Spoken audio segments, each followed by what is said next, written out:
इससे पहले मैं मेरे सब दोस्तों को, भाइयों को पता कि मैं एक टाइम था, बहुत बड़ा जियाला था नवाज शरीफ साहब का, तो अपने दोस्तों के साथ बहस करनी, और लेकिन एक बाशऊर आदमी के लिए इतना ही बहुत है कि जो मियाँ साहब ने किया। और अब मेरे ख्याल में इन हालात में जो बंदा अब भी मियाँ साहब को सपोर्ट कर रहा है, तो उसके लिए तो मैं दुआ ही कर सकता हूँ कि अल्लाह पाक उसे हिदायत दे। अभी भी अगर लोगों को नहीं पता चलता कि मियाँ साहब मुल्क के दुश्मन हैं, तो इसके बाद फिर उन लोगों की अकल के लिए तो उदासी दुआ की जा सकती है। अच्छा, आप कह रहे हैं कि आप खुद मियाँ साहब के सपोर्टर थे, तो आपने अपना नज़रिया क्यों चेंज किया? मैंने अपना नज़रिया इसलिए चेंज किया, उन्हें चोरी करते हुए देखा, उन्होंने मुल्क के साथ जो गद्दारियाँ की हैं, जो कर रहे हैं। अब देखें वो बाहर बैठे हुए, बाहर बैठ के वो अपनी फ़ौज के ख़िलाफ़ बयानियाँ दे रहे हैं, अपनी फ़ौज के ख़िलाफ़ खुल के बोल रहे हैं। वो फ़ौज जो हमारे मुस्तकबिल की रखवाली है, हमारी रखवाली है, हमारे बच्चों की रखवाली है, हमारे मुल्क की रखवाली है, उसके ख़िलाफ़ बोल रहे हैं। जब उसके ख़िलाफ़ बयान देंगे तो कोई भी बाशऊर आदमी, कोई भी जो शऊर रखने वाला आदमी है, वो तो कभी मियाँ साहब को सपोर्ट नहीं करेगा। अच्छा, तो ये बताएं, आपने नवाज शरीफ को छोड़ा, तो पाकिस्तान तहरीक इंसाफ को सपोर्ट करने की क्या वजह है? पाकिस्तान तहरीक इंसाफ को सपोर्ट करने की सबसे बड़ी वजह है कि इमरान खान जो साहब हैं, वो हमारे मुल्क के लिए बहुत बड़े हैरहा हैं, हमारे मुल्क से प्यार करते हैं, अपनी आवाम से प्यार करते हैं। और इसके अलावा अगर देखना, हमारे पास लास्ट होप है इमरान खान साहब। इसके अलावा अगर मैंने नून लीग को छोड़ के दोबारा पीपल पार्टी को सपोर्ट करना, तो फिर बात तो वही होगी ना, एक चोर को छोड़ा दूसरे चोर को पकड़ लिया। तो इमरान खान साहब हमारी कौम के आखिरी सहारा हैं, आखिरी आसरा हैं, इनसे हमें बड़ी उम्मीदें हैं। और इंशाल्लाह ये आप लोग देखेंगे कि इंशाल्लाह दिन ब दिन इमरान खान की सरपरस्ती में मुल्क हमारा तरक्की करेगा। और बहुत आप देख लें, इंटरनेशनल लेवल पे पाकिस्तान के इमेज में बहुत बेहतरी आई है। और इंशाल्लाह ये जो मामला इन्होंने 32 साल में मुल्क के साथ किए हैं, इन मामलों को ठीक होने में टाइम लगेगा। और हाँ साहब पूरी कोशिश कर रहे हैं। अब एक छोटे से घर के को मामला खराब हुए हैं, उसे ठीक करने, ये तो पूरे एक मुल्क के मामला जो इन्होंने खराब किए हुए हैं। तो इंशाल्लाह हाँ साहब इसमें कामयाब होंगे। और इंशाल्लाह मैं आज आपको कहता हूँ कि 2023 में इंशाल्लाह ये अवाम एक दफ़ा फिर हाँ साहब को सिलेक्ट करेगी और ऊपर लेके आएगी इंशाल्लाह। और हाँ साहब हमारे मुल्क के पास और कोई ऑप्शन ही नहीं है हाँ साहब के अलावा। बाकी ये पीछे चोर रह जाते हैं, मौलाना फजलुर रहमान साहब हैं, बिलावल भुट्टो साहब हैं और मियाँ साहब हैं। तो ये तो हमारे पास ऑप्शन नहीं है, तो हम लोगों ने पहले लोग देखे हुए हैं। PDM 11 जमातें जो इकट्ठी हुई हैं, सब जलसे कर रही हैं, एक स्टेज पर इकट्ठी हैं, इनके बारे में क्या कहते हैं? इनके बारे में तो मैं यही कह सकता हूँ कि इन्होंने पाकिस्तान की आवाम को पागल बनाया हुआ है। इन्होंने पंजाब में, सिंध में और बलूचिस्तान में इकट्ठे एक स्टेज पे बैठ के जलसे करते हैं और इमरान खान के खिलाफ बोलते हैं। ये सिर्फ अपनी करप्शन बचाने के लिए, सिर्फ अपने आप को बचाने के लिए इनका जो मैनिफेस्टो, इनका जो बयानियाँ है, यही है कि हमारी करप्शन को बचाया जाए, हमारी चोरी को बचाया जाए। बल्कि इनको ये कहना चाहिए कि हम लोग आवाम के लिए निकले हैं, हम लोग आवाम के मसाइल के लिए निकले हैं। अब इन लोगों ने आवाम को इस तरह पागल बनाया हुआ है कि ये आपके सामने पीछे गिलगित का जो इलेक्शन हुआ है, उसमें रात को इकट्ठे बैठ के चाय पीते थे, इकट्ठे बैठ के खाना खाते थे, सुबह डिफरेंट जगह पे जाके जलसे करते थे, एक दूसरे के खिलाफ तकरीरें करते थे। तो ये तो मैं यही कहूँगा कि ये आवाम को सिर्फ पागल बना रहे हैं और ये कुछ भी नहीं कर रहे। ठीक है, मरीम नवाज की तरफ से कल एक स्टेटमेंट आई है कि इमरान खान एक वायरस है, इमरान खान खुद कोरोना वायरस है, इसके बारे में क्या कहते हैं? नहीं, ये तो उन्होंने बिल्कुल ठीक है कि इमरान खान एक वायरस है, लेकिन वो वायरस इन चोरों के लिए, इन डकैतों के लिए है, इन लोगों की सियासत ख़त्म करने के लिए है। और वो इन लोगों की सियासत ख़त्म कर रहा है और इंशाल्लाह इनको मज़ीद वो नुकसान पहुँचाएगा और ये इंशाल्लाह इन लोगों से पाकिस्तान को आज़ाद करवा के देगा। मियाँ नवाज शरीफ साहब जो लंदन में बैठे हुए हैं, 4 हफ्ते का टाइम लेके गए थे, लेकिन अभी तक वापस नहीं आए। मियाँ साहब क्या पाकिस्तान में वापस आएंगे? मुझे तो मियाँ साहब पाकिस्तान सिर्फ तबूत में आते हुए नज़र आ रहे हैं। जो उन लोगों ने पाकिस्तान के साथ किया और वो जिस प्रोपेगेंडा पे वो चल रहे हैं आर्मी के खिलाफ, पाक फ़ौज के खिलाफ, मुझे नहीं लगता कि वो पाकिस्तान खुद चल के आ सकते हैं। वो इस तरह ही आएंगे, डब्बे में आएंगे।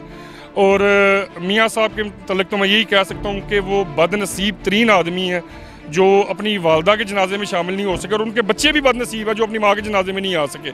सिर्फ क्या है कि वो चोर हैं, पाकिस्तान में आएंगे, पकड़े जाएंगे, उनके चोरी के पैसों का पूछा जाएगा। और ये जो सारा पाकिस्तान की आवाम को उन्होंने पागल बनाया, अपने चोरी के पैसे को बचाने के लिए बनाया हुआ है, और कोई मामला नहीं है इनका। कल आसफा भुट्टो भी मैदान में आ गई हैं, पहले बिलावल भुट्टो थे, तो इसके बारे में क्या कहते हैं? इसके बारे में तो ये कहूँगा कि बिलावल भुट्टो साहब उस तरह डिलीवर नहीं कर सके, तो आसफा भुट्टो साहबा को दोबारा उन्होंने मैदान में लेके आए हैं, अल्टरनेट बिलावल भुट्टो साहब का। और इसका एक और भी मेरे ख्याल में जो एज बड़ा ले रही थी मरीम नवाज साहिबा, बेनज़ीर बनना चाह रही थी, तो जो भी सारा इसका क्रेडिट ले रही थी पीपल पार्टी का भी। पीपल पार्टी ने अब बेनज़ीर की बेटी को मैदान में लेके आए ताकि वो आपस में एक दूसरे के साथ लड़ेंगे ना, तो एक दूसरे को फलता फूलता तो नहीं देख सकते। तो ये अवाम को पागल बनाने के लिए वो साथ इकट्ठे बैठे हुए हैं, लेकिन अंदर अंदर उनकी मुखालफत तो आज भी है ना। तो वो कभी भी नहीं देखेंगे कि मरियम नवाज़ कभी भी दूसरी बेनज़ीर बने। तो इसलिए आसफा भुट्टो को वो दोबारा सियासत में इन किया जा रहा है और बिलावल भुट्टो साहब को बैकफुट पे लेके गए हैं ताकि जो बेनज़ीर की बेटी है वो आके लीड करे। अच्छा ये बताएं, मियां नवाज शरीफ वो लंदन में बैठे हुए हैं, उनकी बेटी यहाँ जलसे कर रही है और साथ मौलाना फजल रहमान साहब है, पीपल पार्टी, 11 जमातें इकट्ठी हैं। इन 11 जमातों का मकसद क्या जलसे करने का? इन 11 जमातों का मकसद यही है ना कि अपनी चोरी को बचाना, अपने चोरी किए हुए पैसे को बचाना, और इनका और कोई मकसद नहीं है। इनका सिर्फ यही बयानिया है कि जो हमने किया हुआ, जो आज तक मुल्क के साथ कर चुके हैं, ये सिर्फ बैरूनी जो ताकतें हैं उनके लायामल पे चल रही हैं। आर्मी को गंदा कर रहे हैं, ये पाक फ़ौज को गंदा कर रहे हैं, ये कह रहे हैं कि पाक फ़ौज की टांगें कांपती हैं। ये तो जाके कोई जो शहीद हुआ है उसके वालिद से पूछे कि जाके कि उसकी कितनी टांगें तो इनकी कांपती हैं। अपने कद्दू जैसे बच्चे इन्होंने बाहर बिठाए हुए हैं, इनकी टांगें कांप रही हैं पाकिस्तान भेजते हुए कि वो यहाँ पे आएंगे, उनकी गिरफ्तारी हो जाएगी और इन्हें पैसे देने पड़ जाएंगे। टांगें तो इन लोगों की कांपती हैं और ये पाक फ़ौज को गंदा कर रहे हैं, पाक फ़ौज के खिलाफ ये बयानिए पे चले हुए हैं। और हमारी पाकिस्तान की जो कौम है वो अपनी फ़ौज से प्यार करने वाली कौम है और पाकिस्तान की फ़ौज को, पाकिस्तान की कौम को पता है कि आज हम लोग अगर इस पाकिस्तान में रह रहे हैं तो अपनी फ़ौज की वजह से रह रहे हैं। हमारी ये फ़ौज आज इस तरह ना हो, हमारे पास एटम ना हो, हमारी इतनी अच्छी फ़ौज ना हो, तो हमारे हालात शाम से, लीबिया से, इराक़ से बुरे हों। इस तरह इसराइल और इंडिया हमें कभी भी अपने बयानिए पे ना चलने दे। तो इससे पहले मेरे सब दोस्तों को, भाइयों को पता कि मैं एक टाइम था बहुत बड़ा जियाला था नवाज शरीफ साहब का, तो अपने दोस्तों के साथ बहस करनी, और लेकिन एक बाशऊर आदमी के लिए इतना ही बहुत है कि जो मियाँ साहब ने किया।